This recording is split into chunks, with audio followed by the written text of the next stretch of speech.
চলো আমি কেমন করে কাঁকড়া রান্না করি তোমাদের সঙ্গে আজকে একটু শেয়ার করবো। এই যে কাঁকড়াটা ভালো করে বেছে ধুয়ে নিয়েছি, আর এখানে দাঁড়াগুলো একটুখানি ফাটিয়ে নিয়েছি, মানে একটুখানি থেতো মতো করে দিয়েছি যাতে শাঁসটাও না বেরিয়ে আসে। আবার এই যে দেখতে পাচ্ছ এরকম করে ফাটিয়ে নিয়েছি। চলো এখানে কড়াই তেল দিয়ে দিয়েছি, আর এদিকে মুসুল ধারায়, আর এদিকে বৃষ্টি হচ্ছে। বৃষ্টির বাদলে এরকম ঝাল ঝাল কাঁকড়ার তরকারি থাকলে বেশ ভালোই লাগে। তো চলো এদিকে তেলটা বেশ গরম হয়ে গেছে, আর আমি কাঁকড়াগুলো একটা একটা করে ভেজে নেব।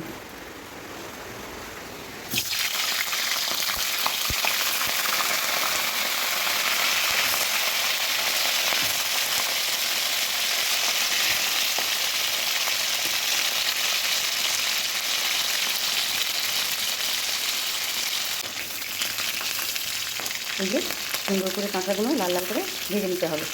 ভেজে নিলাম, আর এরকম করে প্রত্যেকটা কাঁকড়াই ভেজে নেব। এগুলো হয়ে গেছে।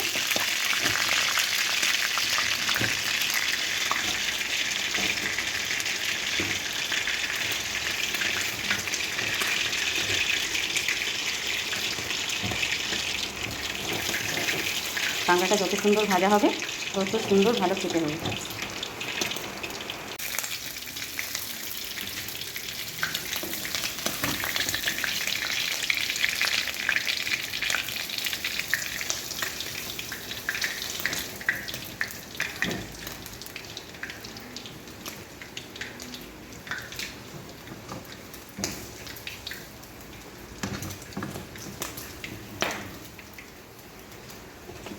এগুলো সুন্দর করে ভাজা হয়ে গেছে, এইবার এইগুলো ভেজে নেব।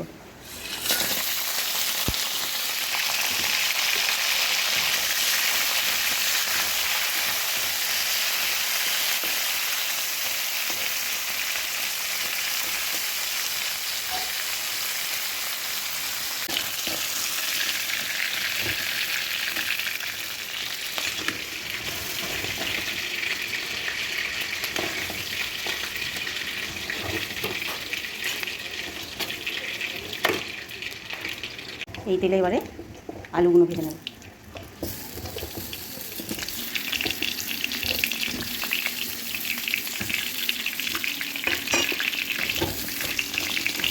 আলুগুলো ভাজা হয়ে গেছে, এবার এগুলো তুলে নেব।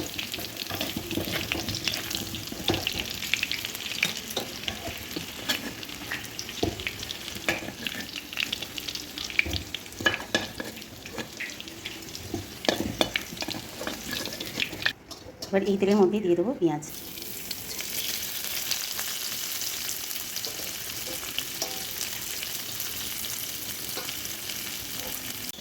পেঁয়াজটা ভাজা ভাজা হয়ে গেছে, এর মধ্যে দিয়ে দেবো টমেটো।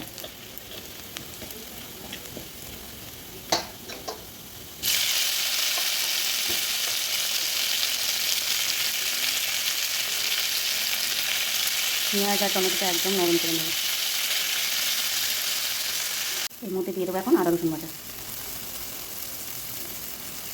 আদা রসুন আর শুকনো লঙ্কা।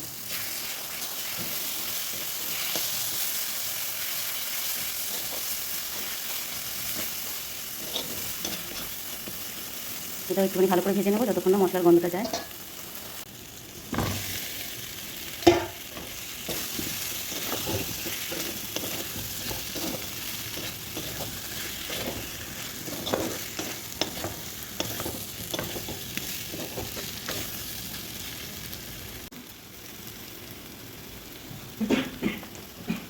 আর এখন এর মধ্যে নুন ঝাল মশলা সব কিছু দিয়ে একটু মিষ্টিও দিয়ে দিয়েছি, দিয়ে এটাকে ভালো করে মিক্স করে নিয়ে আর জল ঢেলে দেবো। যেহেতু আমরা ঝাল খেতে একটুখানি ভালোবাসি, তাই এতে একটু ঝালটা বেশি করেই দেওয়া হয়েছে।